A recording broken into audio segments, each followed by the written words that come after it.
Wouldn't it be cool to be Buzz Lightyear? Now you can be Buzz in the new Toy Story 2 video game. Use lasers and whirling torso spins to save the day. Jump, swing, and somersault through the air with special rocket jet and moon spring boots.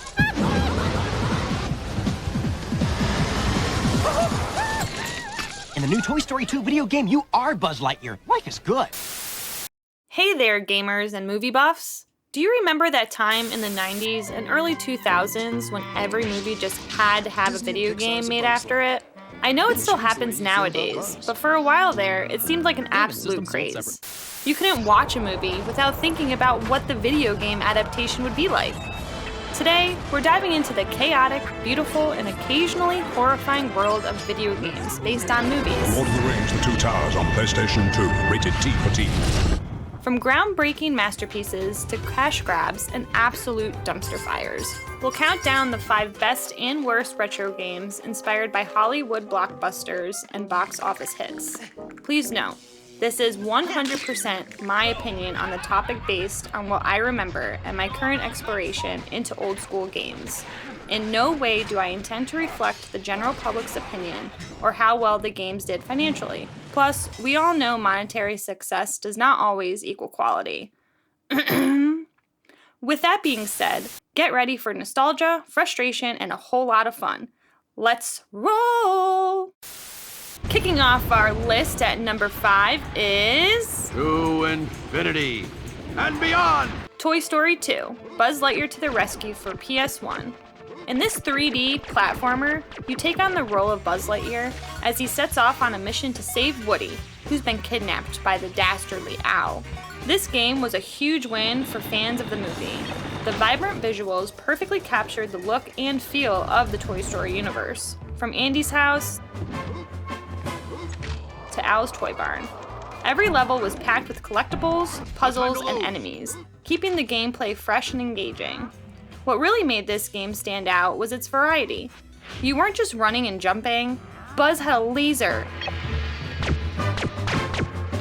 a spin attack, and even jet boots to help him navigate levels.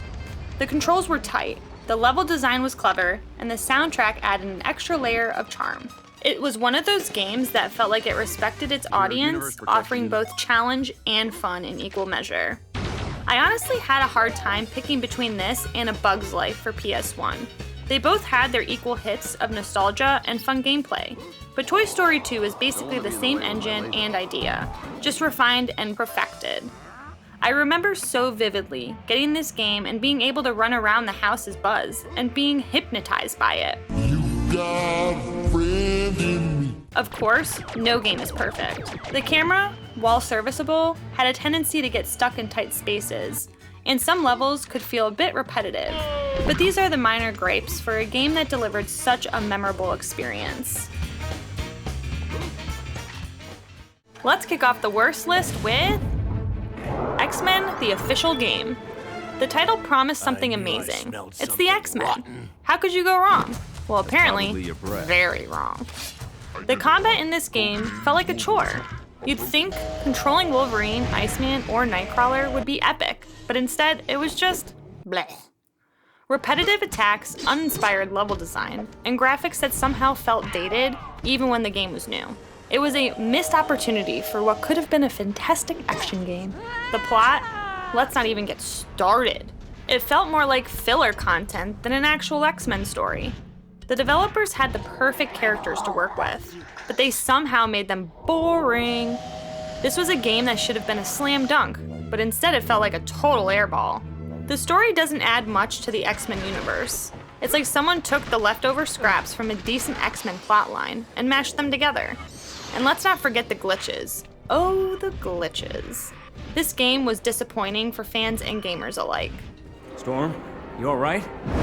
It's not me you should worry about. It's her. Okay, let's be fair here. The character models, when you squint, kinda look like the X-Men, but hey, you get to play as Wolverine, Iceman, and Nightcrawler, which is at least a little cool. Also, some of the boss fights had a glimmer of excitement, even if it was fleeting. At number 4 on the best list, we're diving into the depths of Atlantis, the Lost Empire for the PS1. I'm a tiny bit biased on this pick because this movie and game has such a special place in my heart. Hee hee. Atlantis is waiting. This action-adventure game puts you in the shoes of Milo Thatch, the geeky linguist who somehow becomes Indiana Jones. The level design in this game is just... Every stage is brimming with mystery and wonder. You really felt like you were exploring the unknown, uncovering the secrets of an ancient civilization, and the variety in the gameplay, mwah. One moment you're solving puzzles, The missing piece. the next you're piloting vehicles or battling enemies. It kept things fresh and exciting. One cool and creative thing about this game was the ability to switch between characters. Each character has their specific use. This made for some cool puzzle-solving gameplay. And let's not ignore the soundtrack, which amplified the sense of wonder and discovery. It's one of those scores that made even the simplest moments feel epic. The developers didn't cut corners either. Each level was meticulously crafted to match the movie's tone, making you feel like a true explorer venturing into the depths of Atlantis. Now, let's be real. The controls, Milo might be a genius, but guiding him through the game sometimes felt like handling a very determined shopping cart with a broken wheel. In combat, well, let's just say it's not winning any awards. Still, the game's charm and creativity more than made up for it. Coming in at worst, number 4 is Waterworld for the Virtual Boy. Now, the movie was already somewhat of a box office flop, but this game somehow managed to sink even lower. First of all, the visuals. Imagine playing a game entirely in eye-straining red and black. That's the Virtual Boy experience. But beyond that, the gameplay was repetitive to the point of boredom. It was a clunky, awkward mess that made you wonder why it was even greenlit. The missions felt copy-pasted, and the controls were so clunky, they made every action feel like a chore. The premise had potential. Waterworld is about surviving a dystopian world of endless ocean, but the execution was a shipwreck. The game had no depth, no creativity, and no reason to exist other than to cash in on a failing movie franchise. The controls were unintuitive, the enemies were laughable stupid, and the entire experience felt rushed and uninspired. It's no wonder this game is often used as an example of how not to make a movie tie-in game. The music. Look, I'll give it this. The idea of Waterworld as a game wasn't a terrible concept. There's something interesting about a survival game set on an endless ocean. Too bad it didn't pan out. And you know what? For Virtual Boy collectors, this is like finding a weird piece of gaming history. Not good, but collectible? Sure. We're gonna take it way back here for the third spot with Aladdin on the Sega Genesis.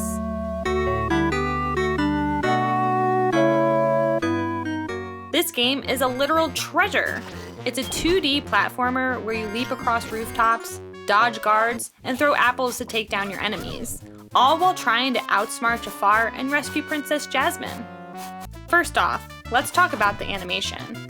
This game was a visual masterpiece for its time, with hand-drawn animations that made every move feel alive. It's like playing through an interactive cartoon. And the soundtrack, absolute bangers!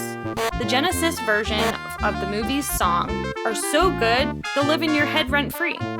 The controls are tight, the gameplay is addictive, and every level is a new adventure. But it's not just about the visuals. The gameplay mechanics were innovative for a platformer. Aladdin's acrobatic moves, the variety of enemies, and the clever level designs kept you engaged from start to finish. Seriously, if you grew up in the 90s and played games, in the deep recesses of your subconscious, you probably have clips of this game playing. Whether you were riding magic carpets or swinging on ropes, the game never let up on its charm.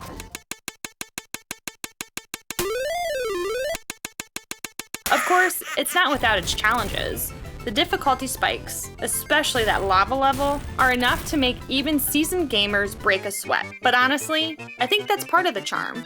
The harder the challenge, the better you feel when you overcome that challenge. That rewarding feeling was part of the beauty of gaming back then. maybe gamers have it too easy nowadays. At worst number 3, we have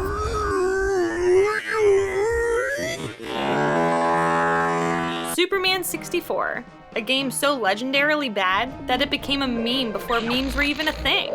You play as the Man of Steel, but instead of epic superhero action, you're mostly flying through endless rings in what feels like a never-ending tutorial from hell. Where do I even start? The controls were so unresponsive, they made you feel like Superman was flying through molasses. The objectives were vague, the graphics were ugly even by 1999 standards, and the game constantly glitched, making it nearly unplayable. And the worst part? The game throws you into an endless series of ring-flying challenges that make no sense and barely resemble anything Superman would actually do. Oh, and let's not forget the fog. The game is infamous for its extreme fog effect, which was apparently added to cover up the horrendous draw distance and keep the N64 from imploding. But instead of making the world feel mysterious, it just made it feel broken. The game is an unpolished mess, with stiff animations, laughable enemy AI, and repetitive, nonsensical missions. Superman deserves better than this!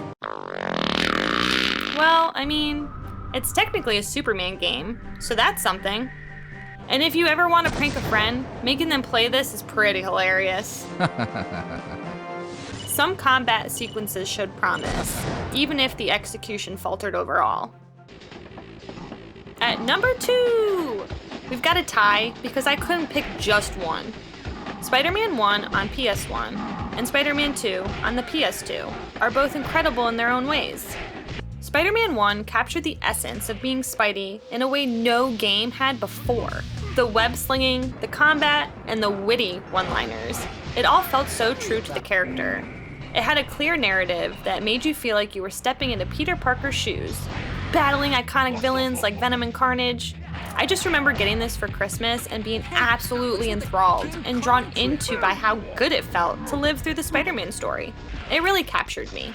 And then Spider-Man 2 came along and changed everything.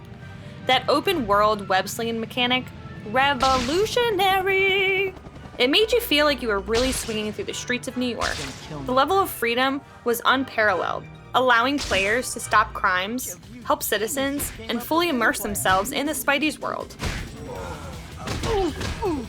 I'm slipping!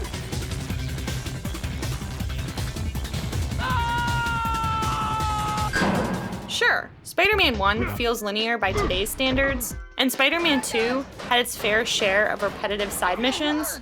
Seriously, how many balloons can one city lose? But these games laid the groundwork for every great superhero game that followed. Crawling into second place on the worst list is Catwoman for PS2. Now, the movie was already a Razzie-winning disaster, and the game didn't fare any better. The controls were so bad, they made you want to cat claw your own eyes out. The camera angles were infuriating. The combat was clunky, and the level design was, well, not existent. The animation was stiff. Even basic movement felt awkward. The voice acting was cringeworthy.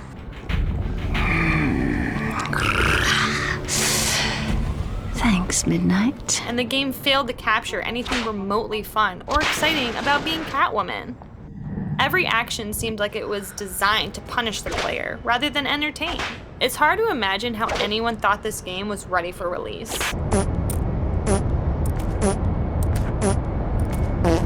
Alright, I'll admit, some of Catwoman's animations, when they weren't glitching, were almost graceful.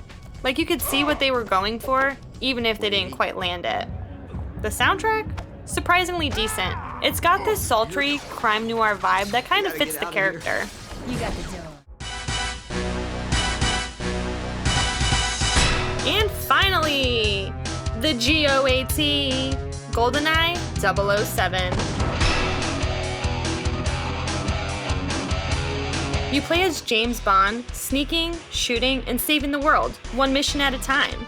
This game wasn't just a great movie tie-in, it was a revolution! The tight controls, the varied missions, the innovative stealth mechanics, GoldenEye set the gold standard for FPS games.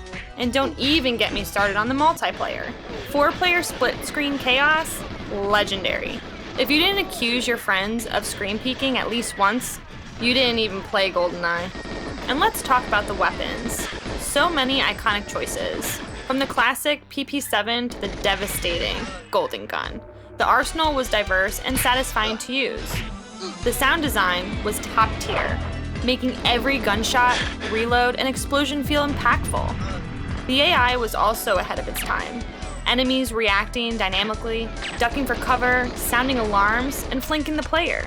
It made every mission feel intense and strategic rather than just another run and gun experience. Another reason this game stands out? The sheer variety of objectives in single player mode. It wasn't just about shooting bad guys. The missions required you to disable alarms, protect allies, photograph evidence, and more. This added a level of depth that other shooters at the time simply didn't have. GoldenEye also proved that movie-based games could stand on their own as exceptional titles. It set a precedence for FPS games on consoles, inspiring countless games that came after it. Even today, people still talk about how revolutionary it was. I know I do. Beyond the gameplay, the game was remarkably cinematic for its time. The levels mirrored scenes from the movie, making you feel like you were actually part of Bond's mission. It struck the perfect balance between being an action game and staying true to its source material.